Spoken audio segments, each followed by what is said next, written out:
Hi everybody, it's Annette from The Art of Intuition, and today we are going to talk about when your universe is sending you messages and when you ask for those messages and to be open to getting them.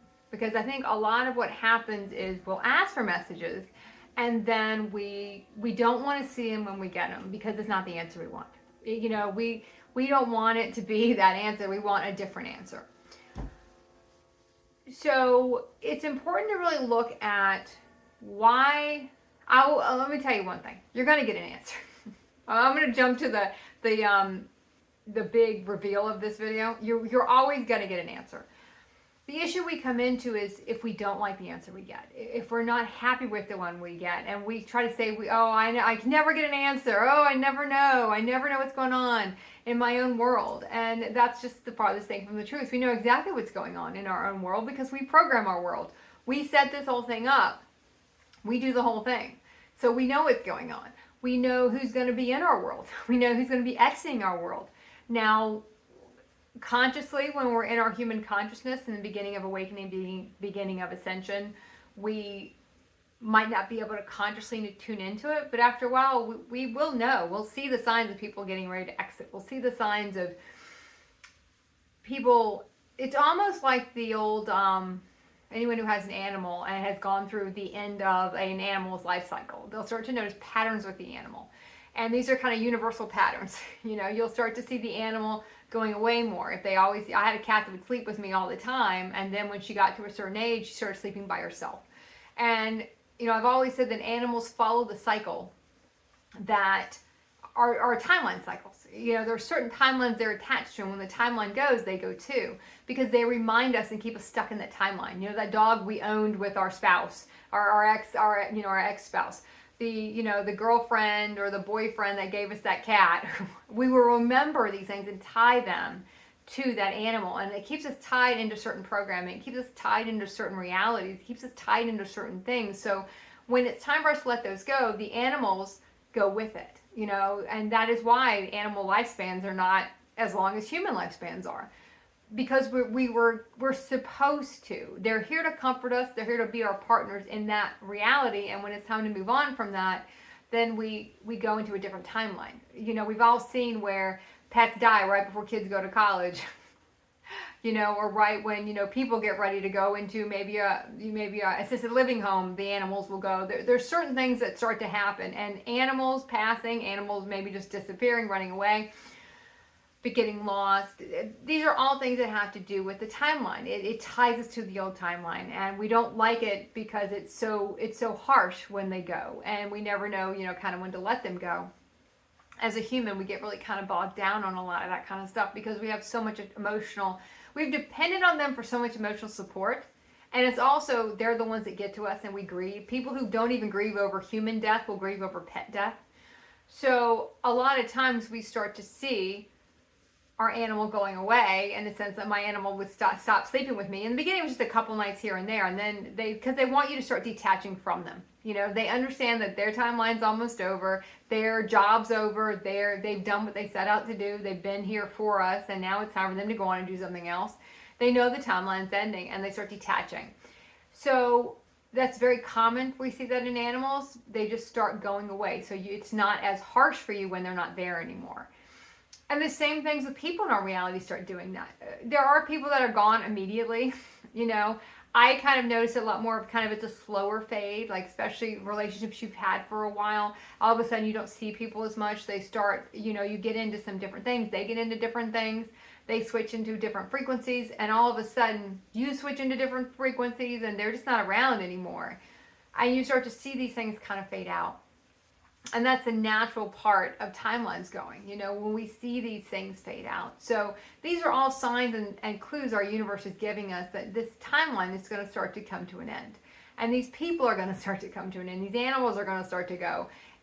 It's all these kind of clues that we see. And, I know I was pondering a couple things the other day, and I was like, oh, universe, if I just kind of knew, is this the track I'm supposed to be on, or am I kind of going down the wrong track? Did I make a wrong turn somewhere? Where did I go wrong? which you get to a lot in your ascension process. So where did I fuck this up? Where did I fuck this up? Well, why is this? What's going on with certain realities? Why am I not still stuck in this one, or feel stuck in one? And what's the program I got going here? I feel a lot of resistance to this one thing, or I'm giving my power away to this person. What's going on with me? And is this all for nothing? We can get into a lot of these things because our soul aligned realities are not the cool human realities we wanted. They're just not. And it takes us a while to kind of, what's the word I want to use here?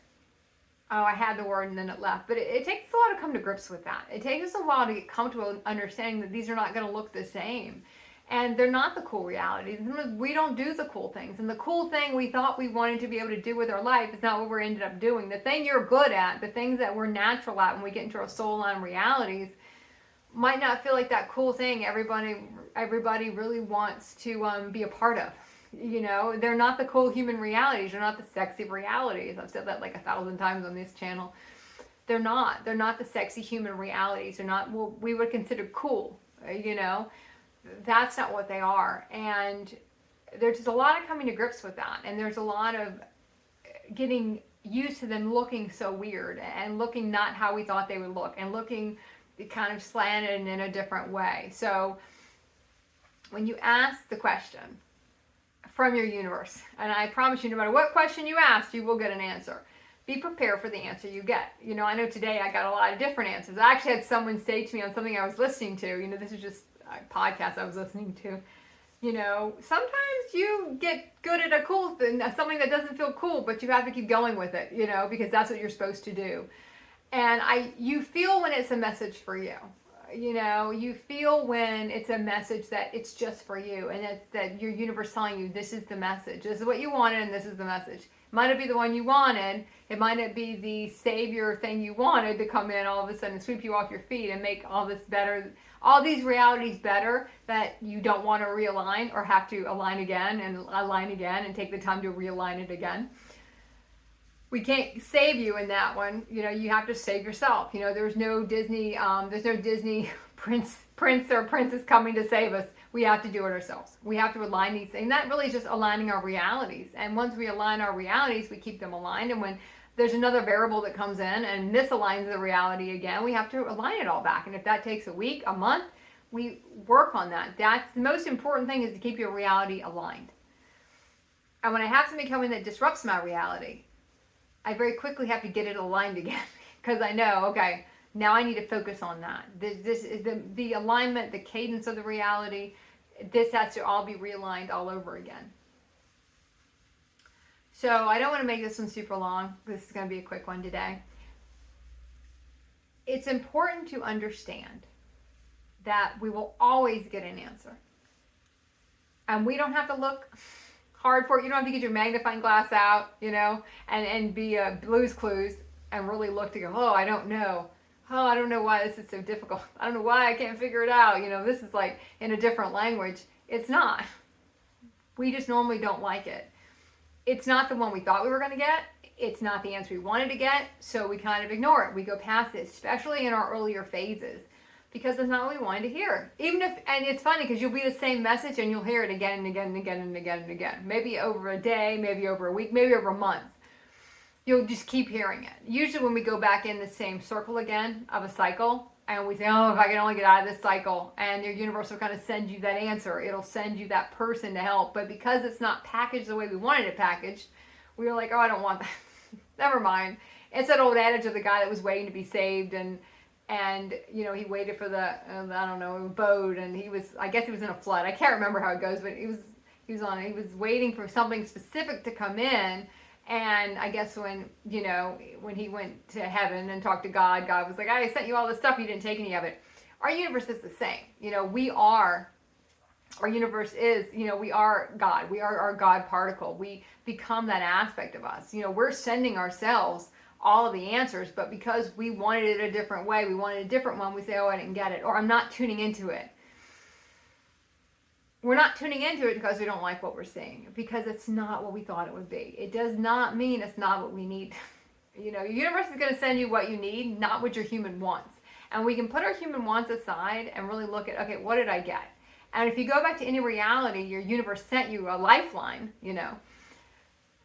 you'll realize it was exactly what I needed at the time. It might not have been the sexy thing. It might not have been the thing I wanted. It didn't come from the person I wanted to throw me that tether, throw me that line. It didn't come from that person. It came kind of through a window and in the back. In fact, I had to jump out the window and grab onto something as I was on my way down. It wasn't even a rope. It was kind of a branch, and it cut my hand, but I got what I needed. I got what was important in that moment. You're going to find the same thing. But we have to be open to what it is. And when you get the answer and you know it's your answer, trust me, you will know when it's your answer, sit with it. And if you have resistance to it, look at, okay, why do I not like that? What is in this answer that I don't like? What is it here that I'm like, oh, I don't like that. I want a different one. Can I go back and spin the wheel again? Can I get a different answer? It's critical, especially when we're in the moments of we have kind of a lack of faith. We have a lack of faith in the journey. We start to get a lack of faith because we get so depleted going through the journey and all the clearing. And sometimes we have to take time out. We have to take some time out, especially when we have a lot of stuff draining us. So let me take some time out. Let me refocus. Let me relook at this and see, okay, now what's going on here? What's going on with me? I do that a lot this week. What's going on with me? What is the real program here? What is the real fear here? Why do I not like what's going on here? I really got to look at it. Don't be afraid to look at it and go, why don't I like that answer?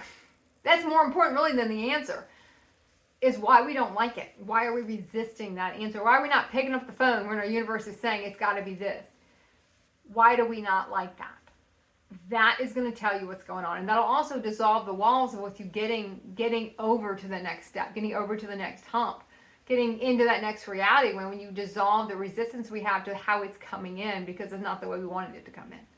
So I think I'm going to leave it at that today. Ask the question. Look at the answer you're getting. Promise you're going to get it.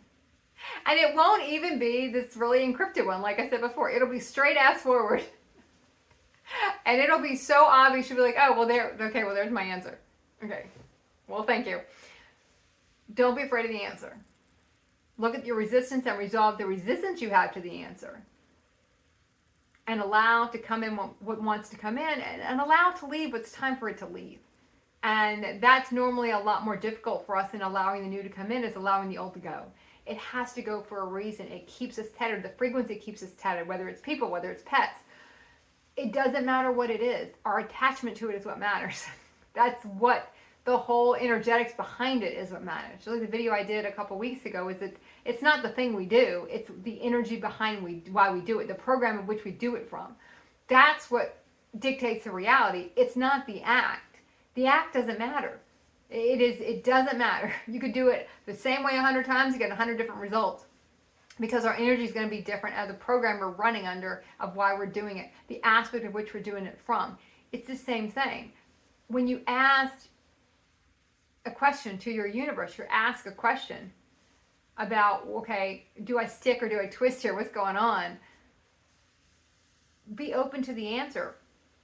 Let the other stuff go. And that's the hardest thing we have to do. Like I said, I think that's harder than getting okay with a new answer, letting the ones that aren't the answer go. All those other timelines that they're not the answer. That person's not the answer. That job's not the answer. That place isn't the answer. That house is not the answer.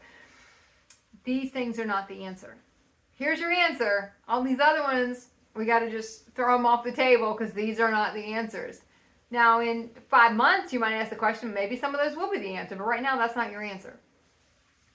A lot of times, we have to clear more stuff to get to the next answer. So, because our resistance to it is what keeps the answer from coming. It keeps those realities from coming in. We don't have the room because we're too trying to hold on to everything and make this work like some kind of really fucked up jigsaw puzzle.